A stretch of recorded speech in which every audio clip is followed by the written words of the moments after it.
Hey guys, thanks for tuning in to another video on ForgottenWeapons.com. I'm Ian McCollum and I'm up here in Canada today shooting the classic, iconic Soviet PPSh-41. So yesterday we took a look at the history and the mechanics of this gun.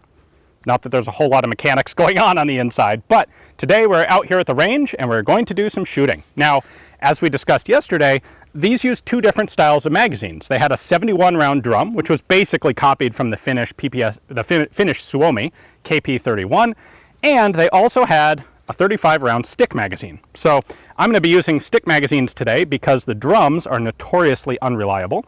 They work okay once you get a drum in good condition and match it to a gun that it fits with, but that's a lot of work to try and figure out. And we know that this mag works in this gun. So I have one good stick mag. I should say the stick mags are, they're more reliable, but getting them to match and fit the guns is just as much of an issue as it is with the drum magazines. So I got one to work with today that we know works. So let's get on with it. Stick mag loads the exact same way as the drum. There we go. Let's see what our absurdly high rate of fire is like.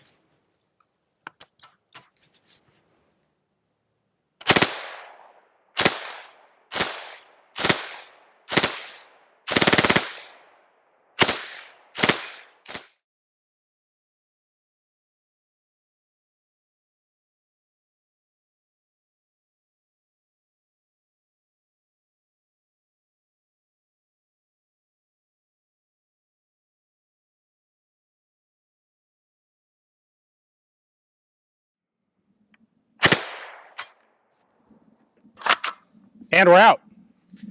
That is, in fact, a pretty absurdly high rate of fire, and that was the reason that the PPSh was equipped with drums, because a 30 or 35 round stick mag goes pretty darn fast.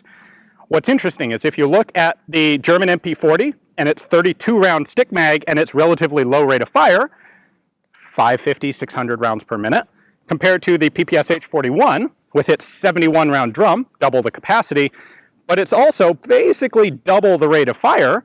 You kind of have about the same amount of actual firing time, how long can you hold down the trigger, between the two guns, which is interesting. I'm going to go reload this magazine now, and we'll do a little bit more shooting. All right, we're reloaded. Time for some more. Okay. So the reason for the problems with these magazines was a wide variety in tolerancing between both the magazine wells and the magazines. So some are too tight, some are too loose. This one is just right.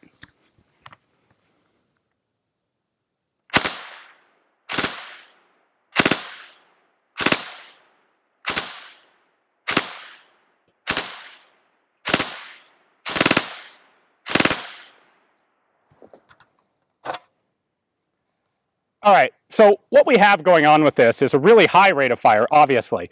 But what's interesting to me is that that high rate of fire is actually really quite controllable.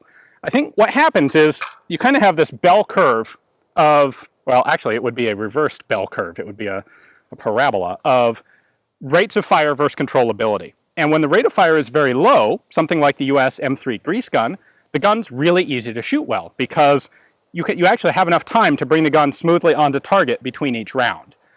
And then you get into this center area of 500, 600, 700 rounds per minute, probably more like 600, 750 rounds per minute, where you don't have enough time to get back on each shot, and the gun is actually bouncing around quite a lot. It's putting this staccato recoil into your shoulder, too fast for you to keep up with, but too slow.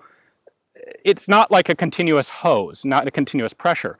Once you get back up to a high rate of fire, like this, then the pressure on your shoulder is more of a continuous push, and it's kind of like directing a high-pressure water hose, and you're able to keep the sights on target actually fairly easily.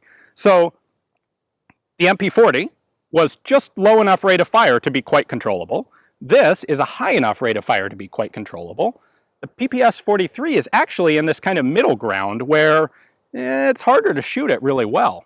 For all of its magazine reliability issues, the PPSh-41 is actually a remarkably nice gun to shoot, and you can actually stay on target with it remarkably well. I have 2 last rounds in there, so I'm going to see if I can fire a single round on the trigger. I probably can't, but it's worth a try. There is a semi-auto selector on here, but that'd be cheating.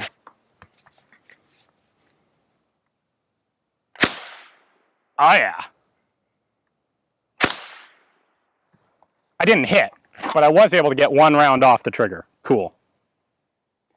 Well, I don't know about you, but it's been really interesting for me getting a chance to actually shoot some of these World War II submachine guns kind of side by side, enough to get a feel for how they differ from each other. And what comes out of that is that some of the guns have characteristics you might not expect, like the high rate of fire on the PPSh-41 actually not really being a problem for controllability. Yeah, for ammo use, it definitely is, but at least you can hit stuff with all the ammo that you're using. So hopefully you guys enjoyed the video as well. Thank you very much for watching. If you are up in Canada, stop by Marstar, check out everything they have to offer.